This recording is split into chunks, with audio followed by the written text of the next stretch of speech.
Oi, gente, boa noite. Aqui é a professora Evelyn, de literatura, e essa é a nossa aula introdutória sobre o quentismo brasileiro. Então, nós vamos falar aí das questões básicas para a gente refletir e pensar sobre esse estilo de época e sobre esse período histórico que tem importante representação aí na formação da nossa literatura. Bom, a primeira questão, né, que a gente precisa se situar aí no tempo cronológico e entender que quando eu falo de quentismo brasileiro, eu estou falando daquele período que corresponde à nossa matéria estudada na última aula, que é o classicismo, esse outro estilo aí de época. Alguns livros não vão nem fazer essa separação. Então, quentismo é o que acontece no Brasil nesse período da colonização. Quentismo está acontecendo lá em Portugal, na Europa no geral. Mas também a gente pode fazer essa divisão. Então, a gente divide classicismo, aquela literatura que nós estudamos, nós vimos lá Camões e tudo mais, e ahn, o quentismo, né, que corresponde a essa literatura que é produzida pelos portugueses a partir do contato com o Brasil, né? Então, quase, muito quase mesmo como se fosse a nossa primeira literatura.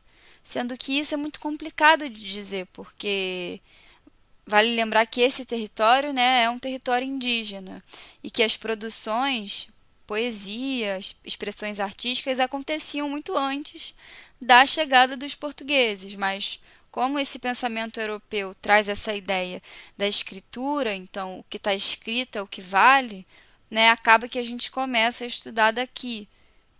Infelizmente, né, a visão do colonizador é a que fica em primeiro lugar para a gente, mas a gente pode tranquilamente sair disso, tá?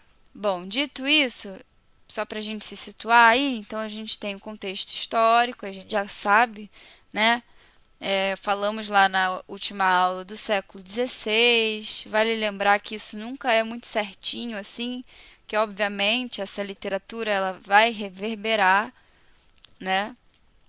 Não é por menos que a gente estuda isso até hoje.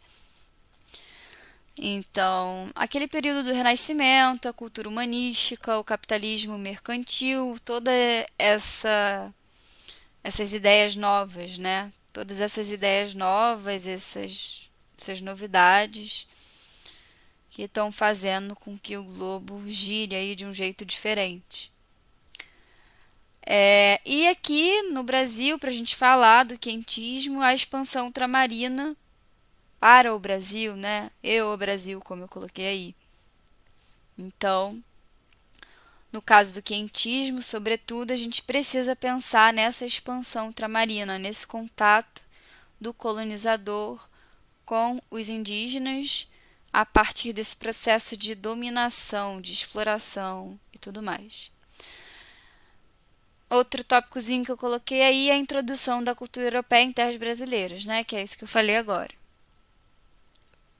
Eu coloquei alguns pontos que eu acho importante, que são coisas que eu estou trazendo para a gente refletir, eu e vocês, né, para o nosso próximo encontro, o encontro síncrono.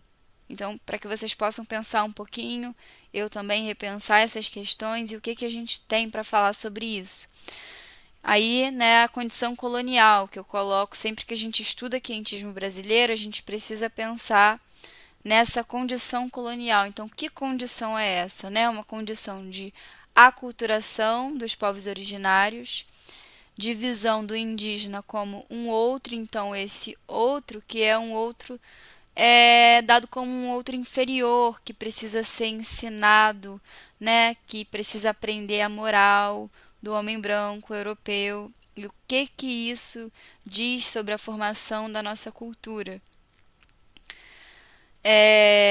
E aí o mito, né, muito conhecido, o mito do bom selvagem, que é aquele mito que vai reverberar, que vai que ainda tem continuidade, né? Mas que a gente vai ver muito lá também no romantismo com José de Alencar. Então, o bom selvagem lá representado pela Iracema, né? A gente tem também lá no Guarani essa imagem desse indígena, que é um indígena que aceita de braços abertos esse europeu, né, que não luta pela sua terra, que aí de fato é um mito, né, uma mentira sobre a história da nossa colonização, mas que é muito vantajosa aí para essa visão dos colonizadores e que por isso permanece aí de certa maneira na nossa cultura. E a literatura vai ser fundamental para essa permanência também, né?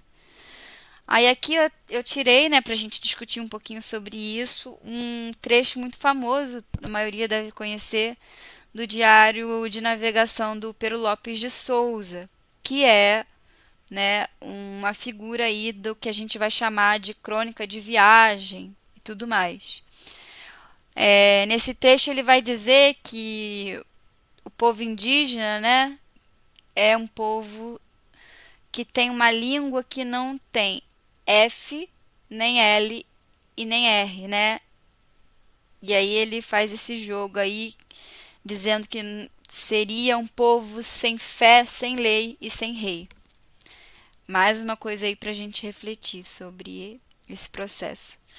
E aqui uma questão que é mais prática, que a gente precisa colocar para estabelecer, né, uma diferença, que é a questão das crônicas de viagem ou literatura de viagem, que é uma discussão também a ser feita, e a questão da literatura jesuítica, né?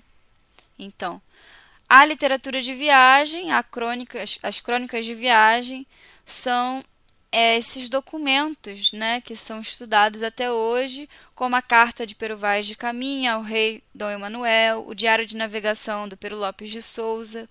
E aí eu deixei um questionamento para vocês sobre isso. Esse material que a gente estuda, que a gente pesquisa, que a gente usa, né, para estudar esse período literário aí, que é o quentismo, é um documento histórico ou é literatura? Se é literatura, por quê? Se é documento histórico, por quê? Então vale a reflexão sobre isso. E aqui a literatura jesuítica, eu coloquei as três principais figuras aí, né? Que são os jesuítas Manuel de Nóbrega, Fernando Cardim, José de Anchieta.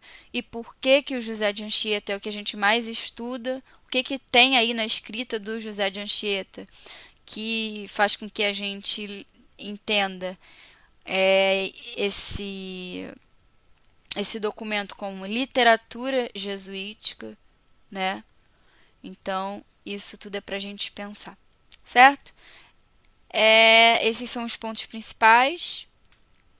A gente aprofunda na próxima aula. E vejo vocês daqui a 2 semanas, se não me engano. Beijos.